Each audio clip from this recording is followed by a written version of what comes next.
Hello, नमस्कार, आदाब। मैं हूं मोहम्मद अहमद काज़मी, लेकर आया हूं आपका पसंदीदा कार्यक्रम आपके रूबरू। मीडिया स्टार वर्ल्ड को आप इसलिए पसंद करते हैं कि हम खबरें ऑथेंटिक, सही सोर्स से आप तक पहुंचाते हैं और उसके अलावा कुछ जानकार लोगों से मुलाकातें कराते हैं। और कोशिश ये है कि ये जो नेशनल और इंटरनेशनल गोदी मीडिया है उसके प्रोपेगेंडे से हम आप बचे रहें और सही सूरत हाल, सही एनालिसिस हम आप तक पहुंचाते रहें। आज एक बार फिर ईरान के मुकद्दस शहर कुम से मैं बात कर रहा हूं नजर अब्बास रिजवी साहब से। नजर अब्बास रिजवी साहब अल मुस्तफ़ा इंटरनेशनल यूनिवर्सिटी में रिसर्च स्कॉलर हैं, एक लंबे अरसे से ईरान में हैं और बहुत ही बेबाक अंदाज में अपनी बात रखते हैं।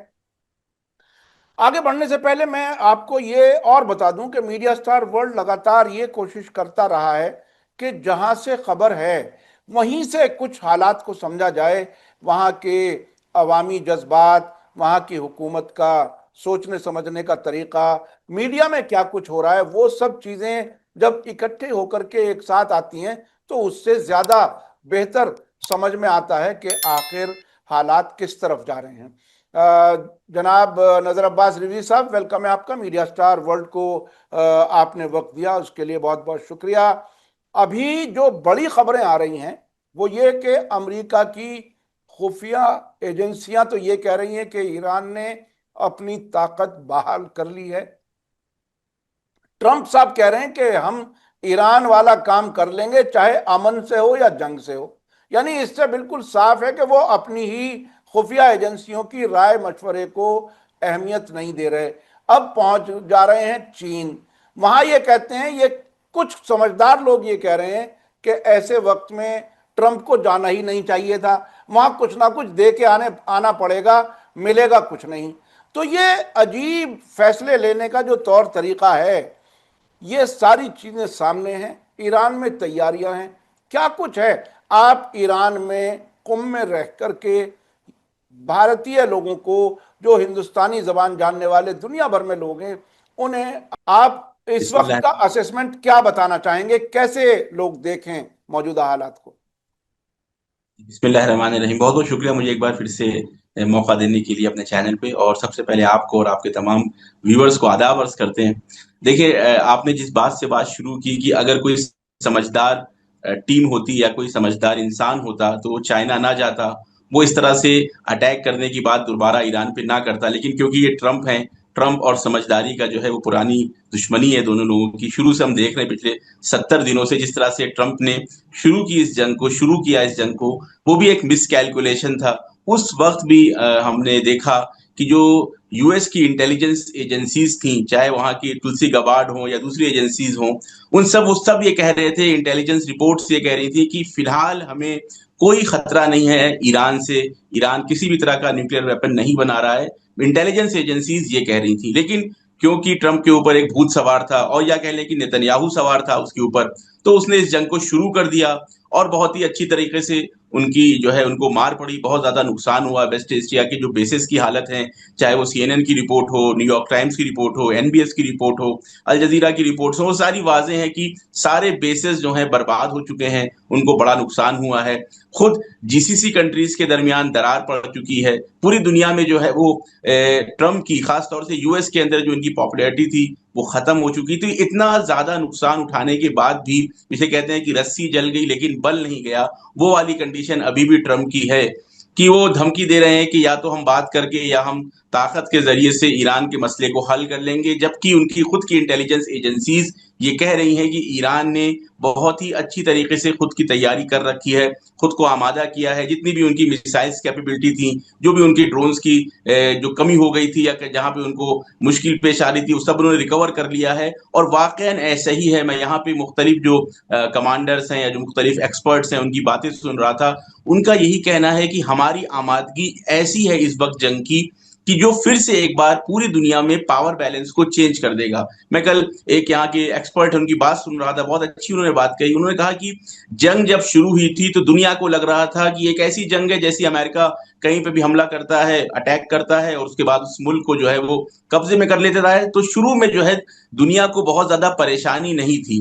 कि मसलन ईरान के ऊपर हमला कर दिया तो वेनेजुला के ऊपर कब्जा कर लिया, दुनिया को कोई परेशानी नहीं थी।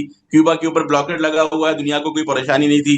गाजा के ऊपर जेनोसाइड चल रहा था, दुनिया को परेशानी नहीं थी। इसी तरह से दुनिया अपना खुशहाल थी, मस्त थी अपने कामों में, कि ईरान के ऊपर भी हमला हो गया है, कोई मसला नहीं है, कुछ दिनों में ईरान के अंदर भी तख्ता पलट हो जाएगा, इसका तेल भी अमेरिका के कब्जे में आ जाएगा। और दुनिया को आदत है अमेरिका और वेस्ट की गुलामी करने की, तो हम फिर जो है अमेरिका की गुलामी और अच्छी तरह से करेंगे। लेकिन जब ये जंग इस मरहले में पहुंची कि अमेरिका को नुकसान होने लगा, इसराइल को नुकसान होने लगा, और ईरान ने आके पावर बैलेंस को चेंज कर दिया स्ट्रेट ऑफ हुर्मुज के जरिए से, तो वो जो एक्सपर्ट कह रहे थे वो मैं नकल कर रहा हूं यहाँ पे, कि इस जंग के बाद जो दुनिया में पावर बैलेंस चेंज हुआ है, अब किसी की हिम्मत नहीं है कि ईरान के ऊपर सैंक्शंस लगा दे, ईरान को धमकी दे के बात करे। अब सबको हमारे दरवाजे पे आके हमारे हिसाब से बात करनी पड़ेगी कि हम कितना टोल देंगे, टोल नहीं देंगे, बातचीत से हमारी कश्तियां निकलेंगी। तो कह रहे, जो चीज हाईलाइट की उन्होंने, कि इस जंग के बाद ये जो पावर बैलेंस चेंज हुआ स्टेट ऑफ हुर्मुज की वजह से, अब अगर यूएस दोबारा कोई हमला करता है, कोई मिसकैलकुलेशन करके, किसी प्रेशर में, एप्स्टीन फाइल के प्रेशर में, नेतन्याहू के कहने पे फिर अगर जंग होती है और हमला होता है हमारे ऊपर, तो फिर हम एक ऐसा पावर बैलेंस चेंज करेंगे दुनिया के ऊपर, दुनिया के साथ, दुनिया के अंदर, कि दुनिया फिर ताज्जुब में पड़ जाएगी कि अभी तक तो हम स्टेट ऑफ हुर्मुज से ही नहीं निपट पा रहे थे, अब ईरान ने आके जो नया पावर बैलेंस बना दिया है, नया जो ऑर्डर बना दिया है, इसको हम किस तरह से मैनेज करें, इसमें किस तरह से खुद को सेट करें। तो ईरान के अंदर तैयारी बहुत ही ज्यादा बड़े लेवल पे हो रही है, चाहे वो मिसाइल्स को लेके हो, चाहे वो सिक्योरिटी जो स्ट्रेटेजीज है उसको लेके हो, चाहे वो ड्रोन्स को लेके हो, चाहे वो स्ट्रेट ऑफ हुर्मुज को लेके हो। आप देखें स्ट्रेट ऑफ हुर्मुज जब शुरुआत हुआ था ये मसला, स्ट्रेट ऑफ हुर्मुज पे कंट्रोल पे, तो जो एरिया था जहां पे ईरान का कंट्रोल था वो छोटा एक एरिया था, लेकिन वक्त के साथ धीरे धीरे ईरान ने स्ट्रेट ऑफ हुर्मुज के ऊपर अपने कब्जे को जो है वो बढ़ाया है। और साथ ही साथ एक बड़ा डेवलपमेंट यहां पे ये हुआ है कि कतर की दो कश्तियां, कतर के दो टैंकर्स, दो शिप्स जो है वो स्ट्रेट ऑफ हुर्मुज से निकले हैं, जो एक बहुत बड़े चेंज की तरफ इशारा कर रहे हैं, कि गल्फ कंट्रीज को भी समझ में आ गया है कि अगर हमें अपना तेल बेचना है, अपने शिप्स निकालनी है, तो ईरान के साथ हमें कोऑर्डिनेशन करना पड़ेगा, ईरान की शर्तों पे हमें यहां से शिप्स बाहर निकालनी पड़ेंगी। इसी वजह से कतर के जो टोन था, कतर का बातचीत करने का जो तरीका था, वो भी चेंज हुआ था जंग के दौरान और धीरे धीरे बाद में भी। तो इस तरह से ये जो अगर मिसकैलकुलेशन होती है और कोई नई जंग होती है, तो उसमें फिर ईरान एक नया पावर बैलेंस बनाएगा, एक नया सरप्राइज देगा, जिसके बारे में बार बार मुख्तलिफ, चाहे वो आगा कालीबाफ हो, चाहे फॉरेन मिनिस्ट्री हो, चाहे आगा अराक्ची हो, वो ये बार बार कह रहे हैं कि हम नया सरप्राइज देने वाले हैं यूएस को। वो सरप्राइज क्या होगा, ये उस सूरत में हमें मालूम चलेगा जब इस तरह का कोई मिस कैलकुलेशन करके दोबारा ट्रंप जो है जंग को शुरू करते हैं। तो ये बात आपने बहुत ही बड़ी खबर दी है कि कतर जो जीसीसी का एक मेंबर है, इंपॉर्टेंट मेंबर है, और वो जो अब से पहले मीडिएशन के कामों में भी काम कर चुका है, वो जिसने अमेरिका ने भी अमेरिका ईरान ने भी अमेरिकी बेस पर हमला किया और इजराइल ने भी वहां पर हमला किया है। तो एक ऐसा इंपॉर्टेंट मुल्क जो जीसीसी का अहम मुल्क था, उसने एक तरह से ईरान के उस कंट्रोल को कबूल कर लिया और उसकी दी गई कंडीशंस। और मैं साथ साथ देख रहा था कि भारत ने भी कल ईरान के एम्बेसडर को बुला करके जो लहजा था भारत का, वो एतराज तो किया कि हमारे जहाज़ों पर, दो जहाज़ों पर कोई फायरिंग हुई है, लेकिन साथ साथ रिक्वेस्ट का तरीका था कि आपने अब से पहले फैसिलिटेट किया है हमारे जहाज़ों के निकलने के लिए, अब भी आप हमारी मदद करें। तो एक तरह से जापान के साथ एग्रीमेंट हो चुका है, वो खबर आ चुकी है, इराक से भी इस रास्ते से गुजर रहे हैं। तो आने वाले वक्त में हॉर्मुज का कंट्रोल 500 किलोमीटर तक, स्क्वायर किलोमीटर तक ईरान का कंट्रोल है। अच्छा, इस सब के साथ अब जो बड़ी खबर आ रही है वो ये कि ट्रंप चीन पहुंचने वाले हैं और इस विजिट से पहले ईरान के फॉरेन मिनिस्टर वहां मिलकर के आए हैं। शी जिनपिंग को क्या कुछ कान में कहकर आए हैं अब्बास अराक्ची, कौन सा वो पैगाम है जिसको ट्रंप तक पहुंचाना है, क्या कुछ है, क्या लगता है? देखिए, ये जो जब जंग रुकी थी, जो मिसाइल्स वगैरह रुकी थी, ये बात पहले भी हुई है कि जो सुप्रीम नेशनल सिक्योरिटी काउंसिल का बयान आया था, मैं वहां से शुरू करना चाहूंगा। उन्होंने एक बहुत इंटरेस्टिंग बात कही थी और उसको हम लोग को समझना चाहिए, कि उन्होंने कहा था कि जंग का जो है वो हमने फील्ड चेंज कर दी है। अभी तक जंग जो चल रही थी वो मैदान जंग में थी, उधर से रॉकेट आते थे, उधर से मिसाइल्स आती थी, हम मिसाइल मारते थे। लेकिन जब ये सीज फायर हुआ है, जिसे हम सो कॉल्ड सीज फायर कह सकते हैं, उसके बाद हमने जो है मैदान चेंज कर दिया है जंग का। अब जो जंग है वो डिप्लोमेसी की जंग है। तो इसी डिप्लोमेसी की जंग में ये जो जितने भी सफर हैं आगा रांची के, चाहे वो पहले ओमान गए हों, पाकिस्तान जाना हो या फिर चीन जाना हो, इसको देख सकते हैं कि जो न्यू वर्ल्ड ऑर्डर बन चुका है, मिलिट्री तौर पे न्यू वर्ल्ड ऑर्डर बन चुका है, अब डिप्लोमेटिक रिलेशंस में उसको आके तस्बीत करना है, उसको आके साबित करना है ईरान को पूरी दुनिया के लिए, चाइना हो, रशिया हो, इंडिया हो, पाकिस्तान हो, या दुनिया यूरोपियन नेशंस के जो ममालिक हैं जिनकी आज कोई हैसियत नहीं बची है। यूएस ने उनको पहले तहकीर किया और ईरान अब उनको तहकीर कर रहा है स्ट्रेट ऑफ होर्मुज के जरिए से। तो पूरी दुनिया को ये पैगाम देना है ईरान की तरफ से कि ये जो हमने जंग में जीत हासिल की है, जिसको अभी ट्रंप नहीं मानने को तैयार है, इंशाल्लाह आने वाले वक्त में वो जलालत के साथ इसको मानेगा, इस जीत को डिप्लोमेटिकली आके वो पूरी दुनिया के सामने साबित करना चाहते हैं। तो मुझे लगता है कि जो रशिया का जो उनके सफर था या जो चीन का सफर था, उसमें ये पैगाम दिया आगा आरागची ने कि हमने जो है एक सुपर पावर को वो धाराशाही कर दिया है, हमने एक सुपर पावर को हरा दिया है। अब हम जहां पे भी मामला करेंगे, जहां पे भी डिप्लोमेटिक रिलेशंस बनाएंगे, वो हम अपनी शर्तों पे बनाएंगे, चाहे वो सीज फायर हो, चाहे वो किसी भी तरह का मामला हो, अब वो हमारी शर्तों पे होगा। हम किसी भी तरीके से अमेरिका के सामने नहीं झुकने वाले हैं, जबकि हमने उसको हरा दिया है। तो इस टाइप की तो ये जो मैसेजिंग हो रही है ईरान की साइड से, वो मैसेजिंग बिल्कुल क्लियर है कि हम जो है इस जंग में जीते हैं, हमने अमेरिका को हराया है। तो अब वो जो सुपर पावर की जगह थी अमेरिका की, वो खत्म हो गई है। तो हमारे साथ भी जो आपके रिलेशंस हैं रशिया के साथ या चाइना के साथ, जो स्ट्रेटेजिक रिलेशन है, उस पर भी काफी असर पड़ेगा इन दौरों का, डिप्लोमेटिक रिलेशन का। देखिए, जो ट्रंप जो लोग अफराद अपने साथ लेके जा रहे हैं, वो ज्यादातर बिजनेस के हैं, ज्यादातर कंपनीज के सीईओज हैं, उसमें कोई भी स्ट्रेटेजी, कोई भी मिलिट्री स्ट्रेटेजी वाले अफराद नहीं गए हैं। ट्रंप ने जाहिरन ये सोचा था कि हम जब इस जंग को शुरू करेंगे, आज से बस 1.5-2 महीने पहले मार्च में, और उनके जहन में ये बात शायद रही हो कि हम जब ईरान पे हमला करेंगे और ईरान को जीत लेंगे, ईरान को झुका देंगे, तो हमारी एक जेब में वेनेजुएला रहेगा और एक जेब में ईरान रहेगा, और हम बहुत ही जो है ताकत के साथ चाइना से मिलेंगे जाके और चाइना को डिक्टेट करेंगे, देखिए साहब, अब एनर्जी सप्लाई दुनिया की हमारे हाथ में है, अब बताइए कि आप हमारे साथ किस तरह से मामला करेंगे, किस तरह से रिलेशन रखेंगे। लेकिन वो पूरी इमेज, वो पूरा ख्वाब ट्रंप का चकनाचूर हो चुका है। इनको जो है ईरान के अंदर शिकस्त मिली है, अभी तक ये उलझे हुए हैं। तो किसी भी तरह की मिलिट्री वाली डिस्कशंस नहीं होगी, और इसीलिए रेड लाइंस जो हैं डिसाइड की हैं चाइना ने कि हम इन 4 मौजूआत पे, इन 4 टॉपिक पे कोई भी जो है वो पीछे नहीं हटने वाले हैं। ताइवान का मसला है, डेवलपमेंट का मसला है, और एक दो जो मसाइल हैं। तो ट्रंप की हालत यह है कि वहां पे जाके इल्तिमास करेंगे चाइना के साथ कि इस स्टेलमेट से, इस डेडलॉक से हमें निकालिए, कि हम जंग से बाहर भी निकलें और एक इज्जत के साथ, कि ऐसा कुछ इमेज बन जाए कि हमने इससे बहुत हासिल किया है। इस टाइप की भी कोशिश ट्रंप की रहेगी। लेकिन वही, जिस तरह से ये गुजारिश कर रहे थे पाकिस्तान से, कतर से, टर्की से, कि किसी तरह से एक सीज फायर हो जाए, किसी तरह से एक निगोशिएशन हो जाए, तो वो इल्तिमास, वो गुजारिश, वो रिक्वेस्ट वाली टोन रहेगी ट्रंप की चाइना के अंदर। जैसा कि बहुत से एक्सपर्ट्स भी कह रहे हैं कि कोई समझदार इंसान अगर होता तो चाइना ना जाता, लेकिन क्योंकि ये ट्रंप है और ट्रंप से समझदारी की उम्मीद करना भी ये जो है काफी बेवकूफी वाली बात होगी। तो ट्रंप वहां पे जाके अपने जितने भी उनके पास ऑप्शंस हैं, सीज फायर करवाने के, जंग रुकवाने के, गिड़गिड़ा के, रो के, इल्तमास करके, वो सारी कोशिश करेंगे कि किसी तरह से चाइना आके मदद करे और हम इस जंग से बाहर निकल सके। जी, और आपने बिल्कुल सही कहा। ट्रंप के पहुंचने से पहले चीन की तरफ से एक ताज़ा खबर यह भी आ रही है कि पाकिस्तान से चीन ने कहा है कि वो अपने मीडिएशन की कोशिशें ज़रा तेज़ करे। अमेरिका और ईरान के बीच में बातचीत जो करने की कोशिश की जा रही है। अच्छा, इस दरमियान इसका मतलब यह है कि जिस तरह से आपने बताया, नया वर्ल्ड ऑर्डर ईरान ने अपनी शर्तों पर बनाया है या बना रहा है। तकरीबन इसका नतीजा जो निकल सकता है वो ये है। अच्छा, अब एक चीज और बताइए।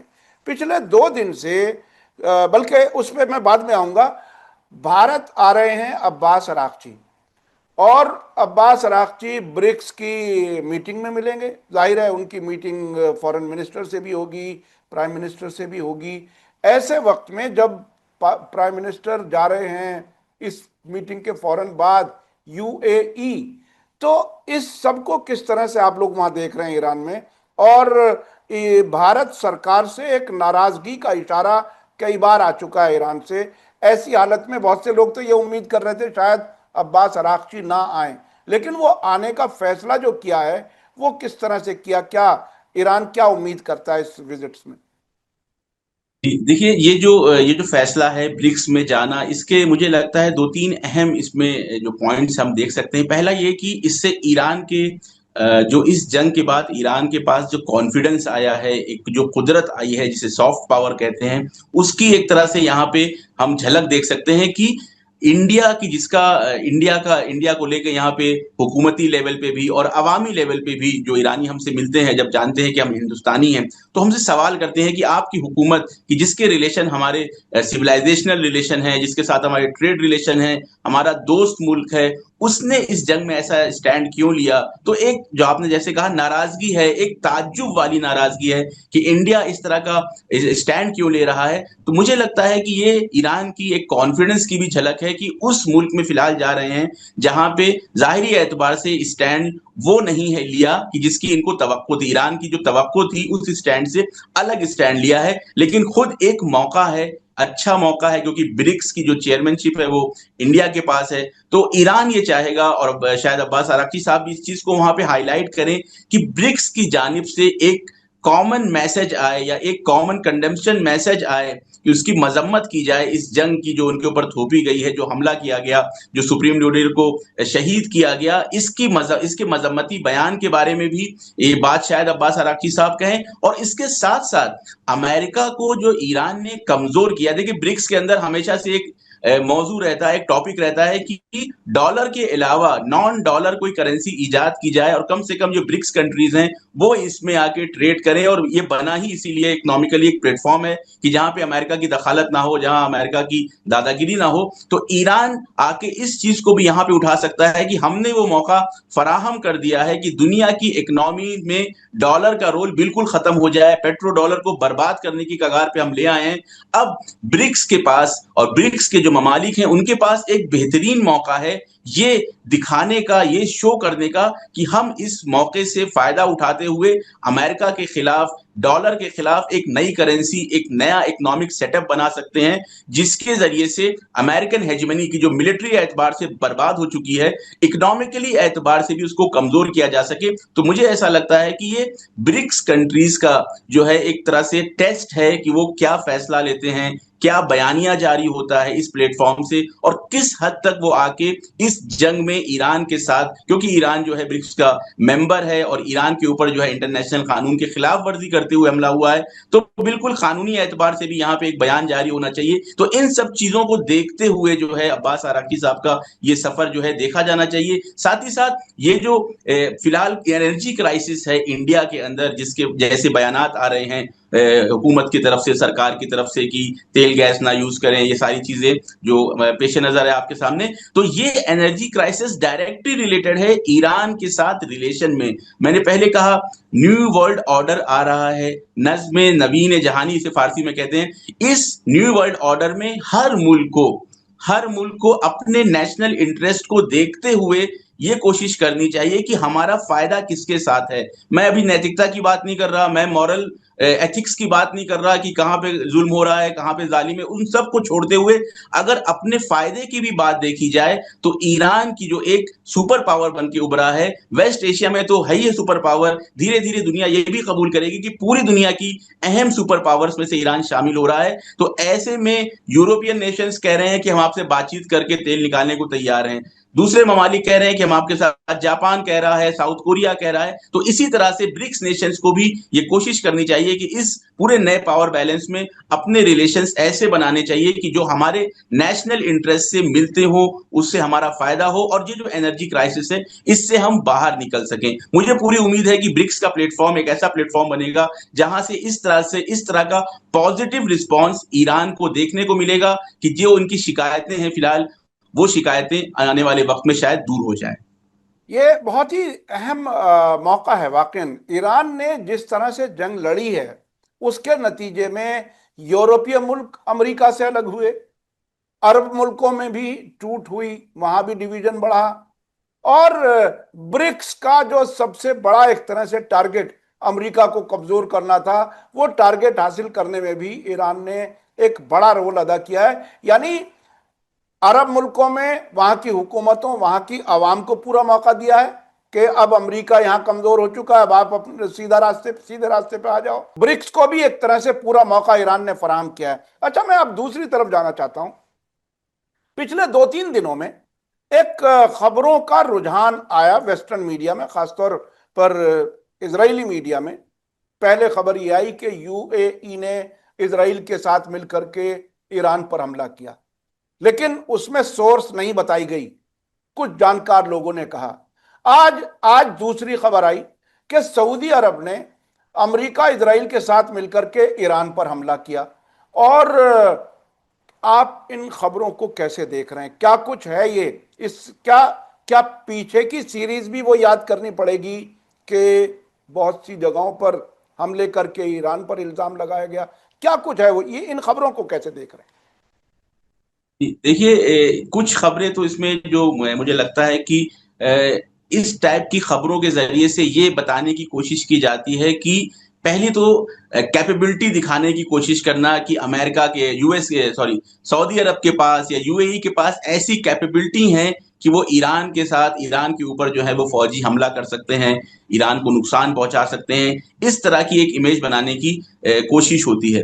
दूसरा, थोड़ा सा मीडिया के अंदर न्यूट्रलाइज करने की भी कोशिश रहती है। मसलन जैसे ही सीएनएन की रिपोर्ट आने लगी या न्यूयॉर्क टाइम्स की रिपोर्ट आ गई या सीबीएस की रिपोर्ट आ गई, अल जजीरा की रिपोर्ट आई और पूरी दुनिया ने ये देखा कि कितने यूएस बेसेस को नुकसान हुआ है और एक हंगामा दुनिया में मचा कि भाई पूरे यूएस बेसिस बनाए इस वजह से गए थे इस पूरे रीजन में कि इन ममालिक को आके सिक्योरिटी देंगे, इन ममालिक को आके हिफाजत देंगे, दिफा करेंगे अगर ईरान इनके ऊपर हमला करता है। कि दुनिया ने देखा कि ये बरक्स हुआ है, बल्कि ये इनके लिए एसेट्स नहीं थे, ये लायबिलिटी बन गए और ईरान ने जहां चाहा, जब चाहा, जिस तरह से चाहा इनके ऊपर हमला कर दिया है। तो इस मीडिया इमेज जो बन जाती है कि अमेरिका कमजोर है इस पूरे रीजन में, ये जो गल्फ के जो ममालिक हैं, गल्फ कंट्रीज हैं, जीसीसी कंट्रीज हैं, ये कमजोर हैं, इसको मैनेज करने की भी ये रिपोर्ट्स रहती हैं कि इस तरह के आके मीडिया के अंदर प्लांट कर दिया जाए, सोर्स नहीं बताते हैं या ऐसे ही बता देते हैं कि हमारे नजदीकी सोर्स ने ये बात बताई है।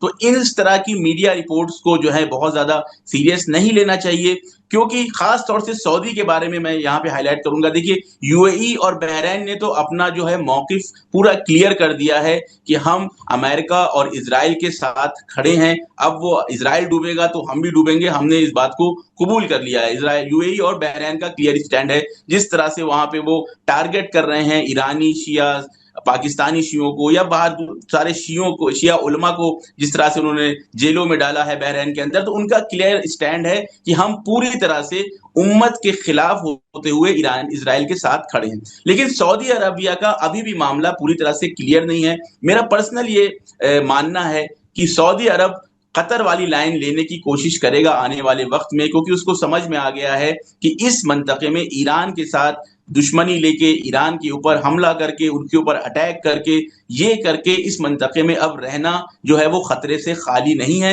इस वजह से ये मीडिया रिपोर्ट्स इस तरह की आती हैं जो ये बात कहें, आपने शुरू से देखा होगा, अव्वल जंग से ये बात हो रही है कि एमबीएस ने जो है वो आके ट्रंप से कहा कि आप अटैक करिए, एमबीएस ने कहा कि आप इस जंग को चालू रखिए, एमबीएस ने कहा। तो मोहम्मद बिन सलमान के नाम से बार बार ये बयान दिया जाता है कि वो कोशिश कर रहा है कि ईरान के ऊपर हमला हो और ये जंग चलती रहे, ईरान को तबाह कर दिया जाए। हालांकि इसको कभी भी कंडेम नहीं किया है सऊदी अरब ने, लेकिन जहां तक मुझे लगता है कि सऊदी अरब का रुझान वो ये समझ रहा है कि अब यूएस के अंदर वो ताकत नहीं है कि हमको सिक्योरिटी दे सके, हमें बचा सके या दिफा कर सके। तो एक मीडिया के जरिए से इमेज बनाने की कोशिश रहती है कि ईरान और सऊदी अरब का डायरेक्ट कॉन्फ्रंट्रेशन कराया जा सके, जबकि इस वक्त जो सऊदी अरब और यूएई के अंदर जो दरार है, जो तकरार है, वो इतनी ज्यादा बढ़ चुकी है कि जिसका नुकसान पाकिस्तान को उठाना पड़ा है पिछले कुछ दिनों में। तो सऊदी अरब, मुझे ऐसा लगता है, आने वाले वक्त में कतर की तरह ईरान के साथ बातचीत करेगा और अपने जो रीजनल इनकी पॉलिटिक्स है, रीजनल जो इनके मफादात हैं, उसके बेस पे आके अपनी पॉलिसीज को बनाएगा। तो जो सवाल आपका था, इस तरह की मीडिया रिपोर्ट्स को, क्योंकि इजराइल और यूएस का जो नेचर है वो मीडिया के अंदर इस तरह की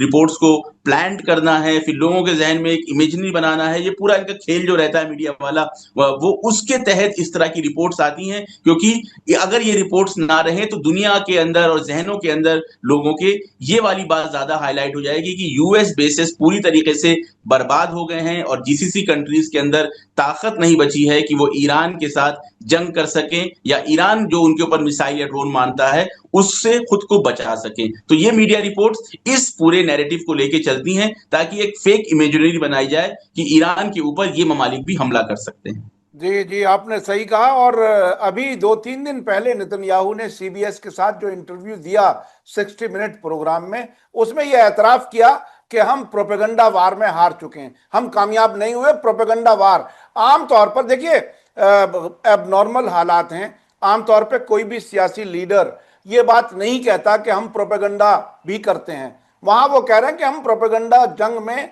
नाकाम हो गए। तो अच्छा, अब मैं थोड़ा सा वापस आना चाहता हूं, वक्त हमारे पास जरा कम रह गया है। ईरान की तैयारियां इस बार कैसी हैं?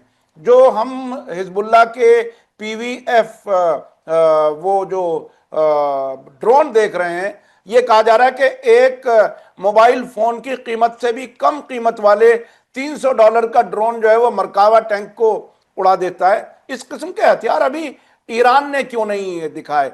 क्योंकि ईरान को ही उस्ताद माना जाता है इन सारे एक्सिस ऑफ रेजिस्टेंस ग्रुप्स का।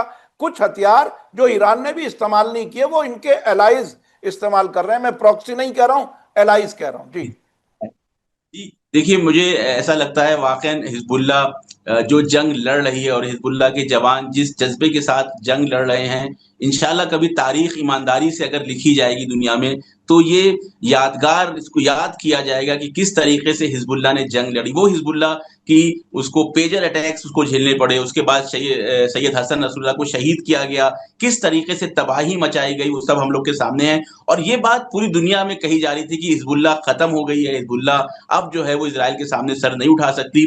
लेकिन जो जंग पिछले 2 महीनों में हिजबुल्ला ने इजराइल के साथ लड़ी है और उस पे जो इंटेलिजेंस फेलियर है इजराइल का, इजराइल चारों तरफ से हिजबुल्लाह को घेरा हुआ है। ये भी कहा जा रहा था कि सीरिया जो है वो अब जो है इनके हाथ से निकल गया एक्सिस ऑफ रेजिस्टेंस से, तो हिजबुल्लाह की सप्लाई लाइन बंद हो गई है, हिजबुल्लाह का बहुत नुकसान हुआ है, सारे कमांडर्स को शहीद कर दिया गया है। सैयद हसन नसरुल्लाह जैसी शख्सियत की जिसके बिना हिजबुल्लाह को तसव्वुर करना हम जैसे लोगों के लिए, कि जिन्होंने बचपन से Hezbollah equivalent to Sayyed Hassan Nasrallah थे, उनके लिए तसव्वुर करना भी सख्त रहता था। ऐसी कंडीशन में हिजबुल्लाह के पास एक ऐसी टेक्नोलॉजी आती है कि जो पूरा गेम चेंजर टेक्नोलॉजी है। जैसे कि आपने कहा, एक मोबाइल फोन के कीमत पे एक एफपीवी नाम का ड्रोन है, और उसकी सबसे बड़ी खासियत यह है कि वो सिर्फ गिरता नहीं है बल्कि वीडियो भी बनाता है। और जिस तरह के वीडियोस हम देख रहे हैं टैंक्स के ऊपर, इनके फौजियों के ऊपर, फौजी भाग रहे हैं और उनके ऊपर गिर रहा है, ये वाकई एक ऐसी लड़ाई हिजबुल्लाह ने लड़ी है कि पूरी दुनिया को जो है वो चौंका दिया है, खास तौर से इजराइल को बिल्कुल बेबस कर दिया है इस जंग के अंदर। कि खुल के नेतन्याहू का ये बयान आया था मेरे ख्याल से 1 हफ्ता या 10 दिन पहले कि हम हिजबुल्लाह को जो है वो नहीं हरा सकते, हम हिजबुल्लाह को नहीं खत्म कर सकते। हिजबुल्लाह को कमजोर समझ के लेबनान के जो दाखिली सियासत मदार हैं वो कहने लगे थे, सियासी जो अफराद थे, कि हम हिजबुल्लाह को डिसमेंटल कर देंगे, हम हिजबुल्लाह को खल सलाह कर देंगे, उनके हथियार हटा देंगे। वो सारी आवाजें बंद हो चुकी हैं।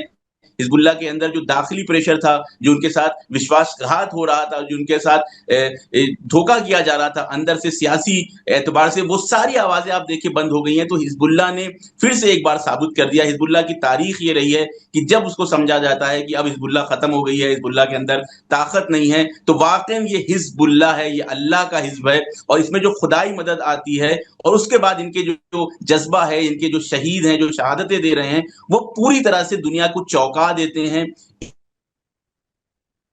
इजराइल वो ममालिक की सारी इंटेलिजेंस उनके पास है, जितनी भी बड़ी बड़ी आईटी कंपनीज हैं उनका सपोर्ट उनके पास है, अमेरिका जैसे मुल्क का सपोर्ट उनके पास है, उसमें आके हिजबुल्लाह ऐसे हथियार, नई टेक्नोलॉजी का इस्तेमाल करता है कि जो पूरी तरीके से एक गेम चेंजर है और पूरी तरीके से इजराइल की कमर को तोड़ दिया है। आपका जो सवाल था कि ईरान ने भी, ये वही बात है जो मैंने कहा कि सरप्राइज है दुश्मनों के लिए। तो ये एफपीवी ड्रोन जो था हिजबुल्लाह का, ये भी सरप्राइज था दुश्मनों के लिए और पूरी तरह से उसको सरप्राइज करके रख दिया है। और वो पूरी तरह से समझ गए कि हिजबुल्लाह से जब हम नहीं जीत सकते हैं। लितानी नदी तक चाह रहे थे कि हम इसको बफर जोन बनाएं। अब आप देखें साउथ का जो 5 किलो नॉर्थ का जो 5 किलोमीटर का एरिया है जो गासिब इसराइल है वो पूरा खाली है, तो एक तरह से इस तरफ बफर बन चुका है। इसी तरीके से ईरान के पास भी जो नए नए हथियार हैं, बार बार ईरान कह रहा है कि हमारे पास ऐसे सरप्राइज हैं कि जो पूरी तरीके से दुश्मन को चौंका देंगे। वक्त आने पे वो सामने आएगा। आपको याद होगा कि शहीद आयतुल्लाह खामनई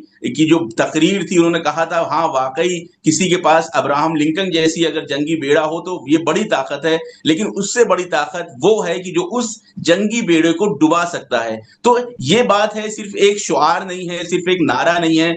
ईरान के पास ऐसी टेक्नोलॉजी है, ऐसे हथियार हैं कि जो अब्राहम लिंकन जैसे जंगी बेड़े को भी डुबा सकते हैं, क्योंकि ये शहीद की जबान के अल्फाज हैं। कोई ये मसल हवाई बात नहीं है, ये हमारे कोई सियासी लीडर नहीं कह रहा है। तो हतमन इस तरह से जरूर इनके पास ऐसे हथियार हैं कि जो बड़े सरप्राइज होंगे। वक्त आने पे दुनिया देखेगी और ये देखेगी इंशाल्लाह। मैं तो इसको दुआ के तौर पे कहता हूं कि मैं जल्द ही हम जो है पर्शियन गल्फ में अब्राहम लिंकन या जेरल फोर्ड जैसे किसी वॉरशिप को डूबते हुए देखें कि जो वाकई अमेरिका के वर्चस्व का, अमेरिका की हेजिमनी का वो जहाज डूब रहा होगा इंशाल्लाह। और उस सरप्राइज को दुनिया देखेगी और हम लोग भी जल्द ही ऐसे सरप्राइज देखेंगे कि ईरान अगर जंग होती है तो अपने नए हथियार को वाजे करेगा, दिखाएगा कि क्या क्या टेक्नोलॉजीज इनके पास, क्या क्या हथियार इनके पास हैं।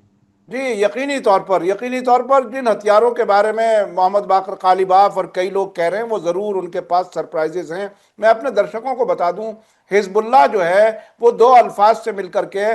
हिज्ब कहते हैं पार्टी को, अल्लाह की पार्टी। तो ये हिजबुल्लाह इस तरह से नाम रखा हुआ है। अच्छा, मैं अब बिल्कुल आखिर में ये समझना चाहूँगा कि ईरान की जो तैयारी है वो तो आपने काफ़ी हद तक सरप्राइजेस के और कुछ मिसालें बता दी, लेकिन अभी आखिर में 1-1.5 मिनट में अगर आप बता सकें कि अगले 1-2 हफ्ते में क्या कुछ होने के इम्कान हैं, एक समराइज कर दें ताकि लोगों को एक नतीजे के तौर पर इस वीडियो का नतीजा कुछ मिल सके एक साथ। तकरीबन देखिए 1-1.5 मिनट तीन में अगर ऑप्शन आप।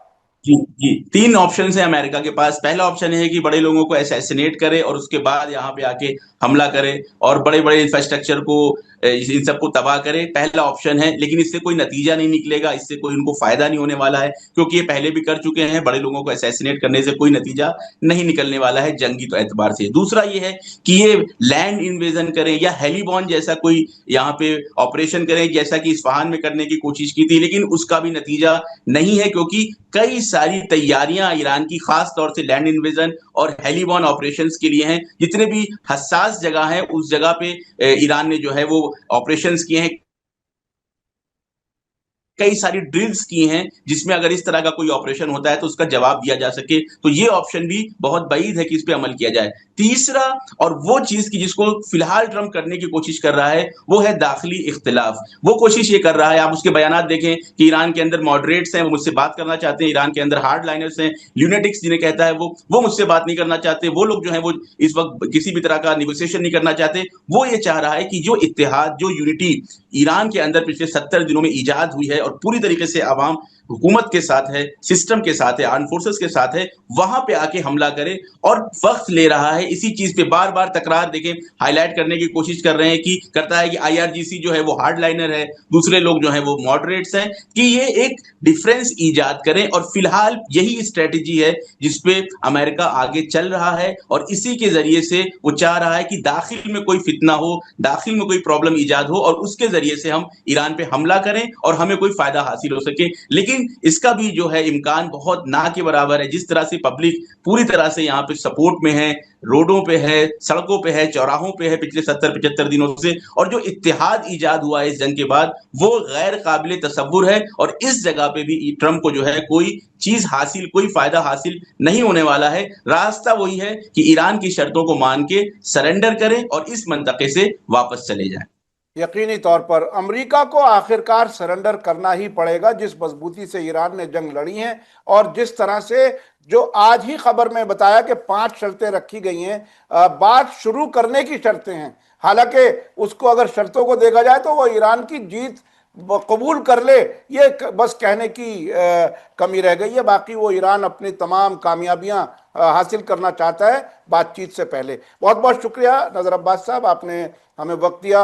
अपने दर्शकों से मैं कहूँगा आज का वीडियो आपको कैसा लगा कमेंट्स में ज़रूर लिखें और ज़्यादा से ज़्यादा लोगों तक शेयर करें, क्योंकि सच्चाई दुनिया भर में फैलनी चाहिए। इसी के साथ मुझे दीजिए इजाज़त। धन्यवाद, शुक्रिया। जय भारत, जय हिंद। हमारे चैनल मीडिया स्टार वर्ल्ड को सब्सक्राइब कीजिए और बेल आइकॉन दबाइए ताकि हमारी हर नई वीडियो का नोटिफिकेशन आपको सीधे मिलता रहे। अगर आपको हमारी खबरें पसंद आती हैं तो उन्हें अपने व्हाट्सएप, इंस्टाग्राम, फेसबुक और ट्विटर अकाउंट्स पर शेयर करना ना भूलिए ताकि और लोग भी हकीकत से वाकिफ हो सकें।